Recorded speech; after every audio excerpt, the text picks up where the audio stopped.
नमस्कार। 30 दिसंबर 2025 वेनेजुएला पर जो हमला हुआ, अब बात साफ हो गई है कि वो मामला ड्रग्स या नारकोटिक्स का नहीं था। वो मामला तेल का था, तेल की ताकत का था। अब उस तेल की ताकत के सहारे चीन का कॉलर अमेरिका के हाथ में आ गया है।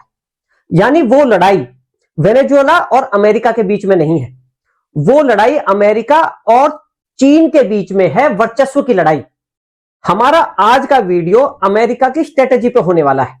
हमारा आज का वीडियो अमेरिका ने कहां कहां पे चीन को हिट किया है, बुरी तरह डैमेज किया है, इसके ऊपर हमारा आज का वीडियो होने वाला है। पहले हम बात करते हैं अमेरिका वो वेनेजुएला में चाहता क्या है, उसने वहां के राष्ट्रपति मदुरो को जो किडनैप किया है, उसके बाद वो वहां पे क्या क्या करने वाला है।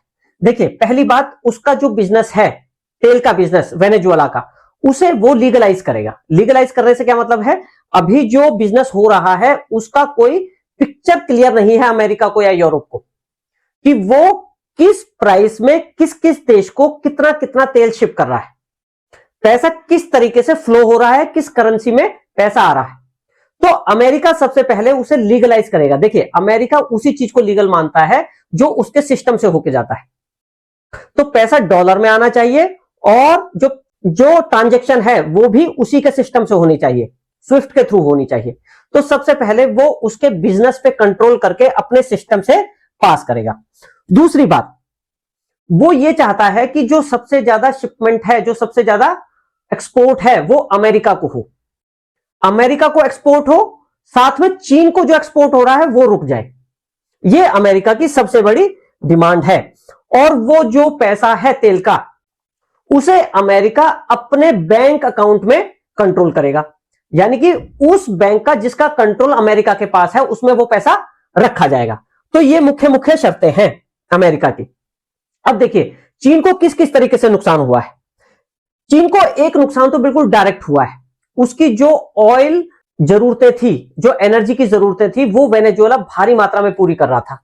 लगभग 4 लाख बैरल पर डे उसे ऑयल सप्लाई किया जा रहा था। एक बैरल यानी कि लगभग 159 लीटर। तो इस हिसाब से उसकी एनर्जी की जो सप्लाई थी वो यहां पे पूरी तरह डिसरप्ट हो गई है। जो शिपमेंट्स करंटली चल रहे थे, है ना, अमेरिका ने वो भी सीज कर लिए हैं, वो सारे शिपमेंट्स। तो अब चीन के पास ऑप्शन रह गई है ईरान और रूस। अब सबसे सोचने वाली बात यह है कि वो जो तेल है जो चीन को मिल रहा था, वो बहुत सस्ते प्राइस में मिल रहा था, जो उसे और देशों से नहीं मिल सकता। तो उसका जो ऑयल की जो जरूरतें हैं वो यहां पे हिट हुई हैं, और दूसरे तरीके के जो लॉस उसे हुए हैं, अब हम उसकी बात करते हैं। देखिए, पहले हम बात करते हैं कि उनके बीच में ट्रेड किस तरीके की थी, चीन और वेनेजुएला के बीच में। वेनेजुएला पे सैंक्शंस काफी टाइम से लगे हुए हैं, तो उसके पास पैसे की बहुत कमी है। तो उसने चीन से भारी मात्रा में लोन ले रखा था, एक बात तो ये। दूसरा, उसे अमेरिका से अपनी रक्षा करने के लिए डिफेंस इक्विपमेंट्स चाहिए थे, उसे हथियार चाहिए थे। तो ये दोनों चीजें उसने भारी मात्रा में चीन से ले रखी थी। अब उसके पास पैसा नहीं था उसे रिपे करने के लिए, तो वो अपने तेल के सहारे, यानी कि वो जो चीजें उसने ली उसका प्राइस वो तेल के सहारे चुका रहा था। बदले में चीन को क्या फायदा हो रहा था, एक तो उसे हैवी डिस्काउंट पे वो ऑयल मिल रहा था, और दूसरा वो अपनी करेंसी में ही पे कर रहा था। यहां पे वो डॉलर यूज नहीं कर रहा था, बल्कि युआन में उसे पेमेंट वो करके अपना काम चला रहा था चीन। यानी कि उसकी जो एनर्जी की जो जरूरतें हैं उसे पूरी कर रहा था। अब यहां पे क्या हुआ, देखिए, जैसे ही उस पे हमला हुआ वेनेजुएला पे, तो अभी की सप्लाई तो रुकी गई है ना। अब ऐसा भी नहीं है कि उसे इन फ्यूचर बिल्कुल भी तेल नहीं मिलेगा, लेकिन उसकी जो कंडीशंस हैं, टर्म्स एंड कंडीशंस, वो अब रीनेगोशिएट होंगी कि भाई तेल किस प्राइस में मिलेगा, तेल कितना मिलेगा, और जो वो पेमेंट की करेंसी है, जो युआन में वो पेमेंट कर रहा था, अब वो डॉलर में होने वाली है। तो इस तरीके से चीन को भारी नुकसान होने वाला है। चीन का लगभग 10 बिलियन डॉलर, उससे भी ज्यादा का लोन अभी वेनेजुएला पे बचा हुआ है। तो चीन को भारी फाइनेंशियल लॉस इसमें हुआ है, डायरेक्ट और इनडायरेक्ट। अब हम बात करते हैं, देखिए, ये तो डायरेक्ट लॉस है जो साफ साफ दिखाई दे रहा है कि भाई उसका डेप्ट मर गया है, जो उसने लोन दे रखा था, जैसे रूस का मरा था यूक्रेन वाले युद्ध में। तो अब ये लोन मिलेगा नहीं मिलेगा, कब मिलेगा, ये बहुत अनिश्चित है ना। एक उम्मीद तो यह है कि अब ये मिल ही नहीं पाएगा। अच्छा, अब ऐसा नहीं है कि खाली इतना ही लॉस हुआ है, उसको और भी कई सारे तरीके से लॉस हुआ है जो अमेरिका ने उसे किया है। देखिए, इस युद्ध में वेनेजुएला का जो पूरा सुरक्षा तंत्र है उसमें जो इक्विपमेंट्स हैं वो चीन के थे, और इस ऑपरेशन में अमेरिका ने स्टील्थ एयरक्राफ्ट यूज किए, बॉम्बर्स यूज किए और हेलीकॉप्टर्स भी यूज किए, है ना। और जो चीन का डिफेंस इक्विपमेंट्स था वो उन्हें रोक नहीं पाया। उसका जो पूरा रडार सिस्टम है जो वेनेजुएला ने लगाया हुआ था वो वहां पे काम ही नहीं कर पाया, उसे पता ही नहीं चला रडार को, जिसकी वजह से वहां का राष्ट्रपति किडनैप हो गया। अब एक बार को आप ये कह सकते हो कि जो स्टेल्थ फाइटर जेट है चलो वो बहुत एडवांस होगा, रडार सिस्टम इतना एडवांस नहीं होगा, वो नहीं पकड़ पाया, लेकिन हेलीकॉप्टर्स, है ना, जहां उसे उठाया गया उन हेलीकॉप्टर्स को भी वो पकड़ नहीं पाया रडार। अब क्यूबा का कहना क्या है कि उसके 30-35 सैनिक वहां मारे गए हैं जो सिक्योरिटी पर्सनल थे। तो इसका मतलब क्या है कि गोलियां भी चली हैं, एक बड़ा सीन भी हुआ है, लेकिन उनको इतना टाइम नहीं मिल पाया वहां के राष्ट्रपति को कि वो अपनी सुरक्षा कर सके। और इसमें सबसे बड़ी गलती किसकी हुई है? चीन की। तो चीन का जो रेपुटेशन लॉस हुआ है उसका जो डिफेंस इंडस्ट्री पे प्रभाव पड़ने वाला है वो बहुत बड़ा है। अभी तक चीन अमेरिका के बदले में, यानी कि एक तरफ तो अमेरिका का ब्लॉक है, दूसरी तरफ चीन का ब्लॉक है, जिन देशों की अमेरिका से नहीं बनती वो सिक्योरिटी इक्विपमेंट्स चीन से खरीदते हैं। तो वो जो डिफेंस का जो बिजनेस है वो बहुत बुरी तरीके से यहां पे हिट होने वाला है। और ये पहली बार नहीं हुआ, पहली बार इससे पहले ऑपरेशन सिंदूर में भी चीन के साथ ये हुआ था। पाकिस्तान का सारा डिफेंसिव सिस्टम, सारा ऑफेंसिव सिस्टम चीन से खरीदा हुआ था। अब पाकिस्तान ना तो भारत की मिसाइलों को रोक पाया चीन के रडार डिफेंस सिस्टम का यूज करके, और ना ही अपनी मिसाइल भारत पे मार पाया एक भी मिसाइल जो कि चीन से खरीदी हुई थी।